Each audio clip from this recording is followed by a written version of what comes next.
اس وقت کیا ہوا تھا جب بھٹو صاحب قتل کے مقدمے میں نامزد ہوئے تھے. میری تو بات ہوئی تھی ان کے بیٹے سے, بڑی کوشش کی میں نے کہ وہ مجھے تفصیل سے کچھ بتا دیں.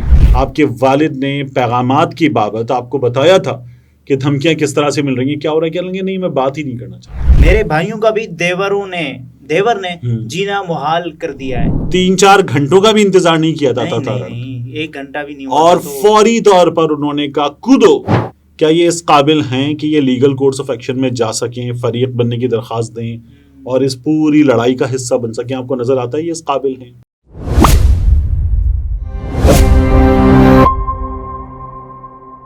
السلام علیکم, میں ہوں عبدالستار, آپ الگ نیوز دیکھ رہے ہیں. طارق متین ہمارے ساتھ ہیں. مقتول وکیل عبدالرزاق شر کی اہلیہ کی پریس کانفرنس نے کئی سوالات کھڑے کر دیے ہیں. اپنے اور اپنے شوہر کے اوپر ہونے والے مظالم کا وہ کس کو ذمہ دار سمجھتی ہیں, انہوں نے یہ بھی بتا دیا ہے. اور کون ہوگا عمران خان کا, انہوں نے بتا دیا کہ وہ ذمہ دار نہیں ہے.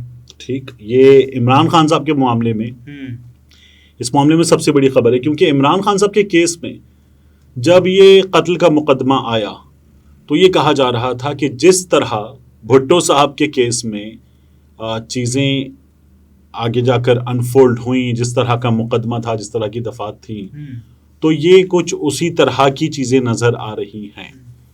اب اگر یہ ان کی اہلیہ دوسری بیگم ان کی دوسری بیگم بتا رہی ہیں تو یہ بہت سگنیفیکنٹ ہے. لیکن آپ یہ دیکھیے کہ اس وقت کیا ہوا تھا جب بھٹو صاحب قتل کے مقدمے میں نامزد ہوئے تھے, تو وہ شہر کون سا تھا جس پہ الزام تھا, ملزم اور مقتول کہاں تھے, اب کہاں ہیں, کیا ہے. لوگ اس کی سملیرٹیز جب دیکھ رہے ہیں نا نکال کے, تو لوگ صرف ایف آئی آر دیکھ رہے ہیں, لیکن لوگ اس کی جو دیگر حقائق ہیں ان میں گھسنے کی کوشش نہیں کر رہے. اب یہاں جو عبدالرزاق صاحب کی اہلیہ ہیں ان کا بیان بہت زیادہ اہم ہے, اور یہ جو صاحب ہیں ان کے اپنے بیٹے کا بیان. میری تو بات ہوئی تھی ان کے بیٹے سے, بڑی کوشش کی میں نے کہ وہ مجھے تفصیل سے کچھ بتا دیں, لیکن جو کچھ انہوں نے ایف آئی آر میں لکھوایا انہی پر بنیادی سوالات تھے میرے, وہ ان کے بھی جواب دینے کو تیار نہیں تھے. اور انہوں نے جس طرح کی بات کی مجھے بڑی حیرانی ہوئی, تو انہوں نے کہا بات ہی نہیں کرنا چاہتا. میں نے کہا کہ آپ نے بتا رہے ہیں آپ کے والد نے پیغامات کی بابت آپ کو بتایا تھا کہ دھمکیاں کس طرح سے مل رہی ہیں, کیا ہو رہا ہے, کیا لیں گے, نہیں میں بات ہی نہیں کرنا چاہتا, مجھے بات نہیں کرنی. حالانکہ اس سے پہلے جب پڑسے کا معاملہ تھا تو پڑسے کے معاملے پر وہ بات کر رہے تھے, بات کرنے پر آمادہ تھے, آمین کہہ رہے تھے, دعا کیجئے کہہ رہے تھے. لیکن as soon as it came to عبدالرزاق's murder and threats given to him, تو انہوں نے کہا مجھے بات ہی نہیں کرنی. تو یہ بڑا امپورٹنٹ تھا. اب یہ جو ہیں یہ اگر عمران خان کو کہہ رہی ہیں کہ وہ ذمہ دار نہیں, تو ذمہ دار کس کو قرار دے رہی ہیں؟ وہ کہہ رہی ہیں کہ مجھے پتا چلا ہے کہ میرے شوہر کے قتل کا مقدمہ عمران خان پر کیا گیا ہے, لیکن مجھے تو پتا ہے کہ میرے شوہر کے قتل میں میرا دیور ملوث ہے. عبدالرزاق شر صاحب کے بھائی ان کی بات کر رہی ہیں. مطلب دیور کا مطلب ہے چھوٹا بھائی, جیٹ ہوتا تو بڑا بھائی.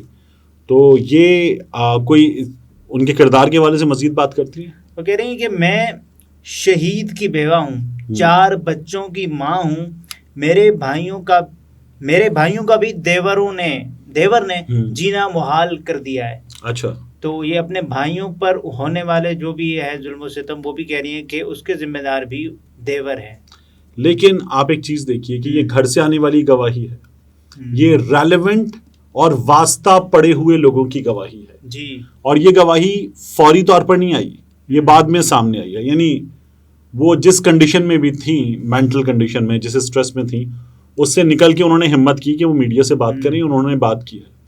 لیکن عمران خان صاحب پر یہ قتل کا مقدمہ ہوگا, میرا یہ خیال ہے کہ 3-4 گھنٹوں کا بھی انتظار نہیں کیا تھا, 1 گھنٹہ بھی نہیں, اور فوری طور پر انہوں نے کہا کودو, اور انہوں نے چھلانگ ماری. سرکاری میڈیا آ گیا, اور سرکاری میڈیا کے آنے کا مطلب کیا ہوتا ہے, اب کون کون دکھائے گا, پی ٹی وی سب دکھائیں گے. جب پی ٹی وی دکھائے گا تو پی ٹی وی کو سب کٹ کریں گے اپنی اسکرین پہ اور سب دکھائیں گے. پی ٹی وی تو تمام کے تمام لوگ کرٹسی پی ٹی وی لگا کے اس کو دکھائیں گے, اور یہ گھر گھر پہنچے گا کہ عمران خان 302 کے دوسرے پرچے میں ملوث. پہلا تھا ذل شاہ کا, دوسرا یہ ذل شاہ کے قتل کیس میں کیا نکلا؟ ککھ بھی نہیں، ابھی تو کچھ نہیں، ٹھیک ہے نا. اور بعد میں چند گھنٹوں کے اندر انہوں نے بتا دیا کہ جناب ذل شاہ قتل کیس میں یہ جو FIR ہم نے کروائی ہے یہ ہم نے یہ غلط کیا ہے کیونکہ وہ روڈ ایکسیڈنٹ میں جان سے چلے گئے. حالانکہ 26 مقامات جسم کے جن پر تشدد ثابت ہوتا تھا تو وہ جھٹلا کے عمران خان پہ ڈال دیا اور پھر اس کو بھی جھٹلا کے ایکسیڈنٹ دے دیا، اور ایکسیڈنٹ کے باوجود عمران خان اس میں مسلسل پیشیاں بھگتتے رہے. اب یہ ہو گیا ہے، اس میں عمران خان صاحب کی ایک ضمانت ہوئی ہے، لیکن بہت مشکل ہے کہ اب یہ کچھ مزید آگے ہو. ان کے بیٹے نے جو پرچہ کروایا وہ پرچہ بھی بتاتا ہے. اور یہ بھی کہہ رہی ہیں کہ میرے بھائی تو میرے بچوں کو تعلیم دیتے رہے، ہر مشکل وقت میں انہوں نے ہماری مدد کی ہے، تو وہ ہمارے دشمن کیسے ہو سکتے ہیں؟ ان کو یہ بھی لگتا ہے کہ ان کے بھائیوں پر نہ پرچہ ڈال دیا جائے اس کا. اور وہ یہ بھی کہہ رہی ہیں کہ وہ کہہ رہی ہیں کہ عبداللہ اور مالک کا انہوں نے نام لیا باقاعدہ کہ یہ مجھے دھمکیاں دے رہے ہیں. یہ غالباً ان کے دیور ہیں جی. اور آپ یہ دیکھیے کہ اس روز کیا ہوا تھا جب ان کے بیٹے سراج نے وقوع بتایا، اور صبح 9:20 اور پھر بعد میں 9:40 جب وہ وہاں پہنچے تو یہ وقوع بتاتے ہوئے انہوں نے کہا کہ فائرنگ ان کے لفظوں سے ایسا لگ رہا تھا کہ ان کی عمران خان کی جانب سے ہی کر دی گئی ہے غالباً. پھر بعد میں انہوں نے کہا کہ عمران خان کے ایما پر کی گئی ہے.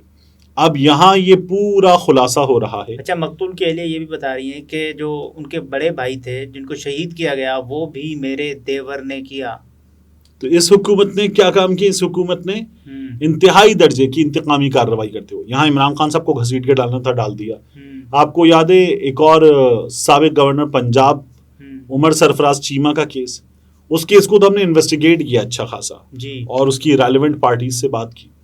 اس میں بھی یہ ہوا کہ پرانا مقدمہ تھا لیکن اب چونکہ گھسیٹنے کا موقع تھا، حکومت میں آ چکے، تو عمر سرفراز چیمہ صاحب جو ہیں ان کو اس میں گھسیٹ لیا گیا. لیکن اب اس مقدمے کی ویلیو کیا رہ جاتی ہے؟ پیچھے تو ککھ بھی نہیں. نہیں، مدعی کون ہے؟ مدعی ہیں عبدالرزاق شر صاحب کے بیٹے، وہ مدعی ہیں. اس کی ابھی ویلیو ہوگی اور ابھی آپ دیکھیں گے کہ یہ جو ہے ہمارے ہاں اگر یہ فریق بننا چاہیں تو پھر اس کے بعد ان کو لیگل کورس آف ایکشن میں جانا ہوگا. آپ نے جو ان کی ویڈیو دیکھی ہے، جو لوگ دیکھ رہے ہیں، اس سے نظر کیا آ رہا ہے آپ کو کہ یہ، اور عبدالرزاق شر صاحب کی گاڑی دیکھی تھی آپ نے، سوزوکی مہران، ان چیزوں سے آپ کو کیا پتہ چلتا ہے؟ کیا یہ اس قابل ہیں کہ یہ لیگل کورس آف ایکشن میں جا سکیں، فریق بننے کی درخواست دیں اور اس پوری لڑائی کا حصہ بن سکیں؟ آپ کو نظر آتا ہے یہ اس قابل ہیں؟ مشکل ہے، بہت مشکل کام ہے. ہمارے جسٹس سسٹم میں جتنے پرابلمز ہیں ان کی بنیاد پر میں تو کہہ سکتا ہوں کہ یہ اس کا حصہ بھی نہیں بنیں گی. عمران خان صاحب پر مقدمہ رزاق صاحب کے بیٹے نے کروایا جی، وہ بھی وکیل ہے. تو یہ اتنی آسانی سے آپ کو عمران خان صاحب کی جان اس میں سے چھوٹتی نظر نہیں آئے گی. حکومت نے فوری طور پر موقع دیکھ کر اسی لیے ہتھوڑا مارا تھا گرم لوہے پر کہ حکومت کو پتا تھا کہ اس کو کہاں تک استعمال کیا جا سکے گا. تو ابھی یہ چلے گا. کہاں تک عمران خان صاحب کی جان چھوٹے گی اس مقدمے میں؟ الیکشن سے پہلے یا بعد؟ نہیں، یہ لمبا چلے گا. بھٹو صاحب کا مقدمہ جو ہے غالباً 74 کا تھا جی، تو پھر اس کے بعد چلتا رہا تھا اور ایسی چیزیں چلتی ہیں. اور پھر اس کے بعد جو ہے آپ کو پتا چلتا ہے ایک روز کہ ایسی چیزوں میں کچھ شواہد سامنے آ گئے. پھر ہمیں پتا چلتا ہے کہ ممکنہ طور پر ایسے لوگ جنہوں نے یہ فائرنگ کی تھی وہ سامنے آ جائیں. You never know. اور آ کر کہیں کہ ہمارے پاس معلومات ہیں، ہمارے پاس جو رابطے تھے وہ کس کے تھے، کس نے کیا تھا. کچھ ایسی چیزیں بھی سامنے آ جائیں. بہت مشکل بات نہیں ہے یہ. اوکے ناظرین، طارق متین تھے، گفتگو اپنے ملاحظہ فرمائے. اجازت دیجیے، اللہ حافظ.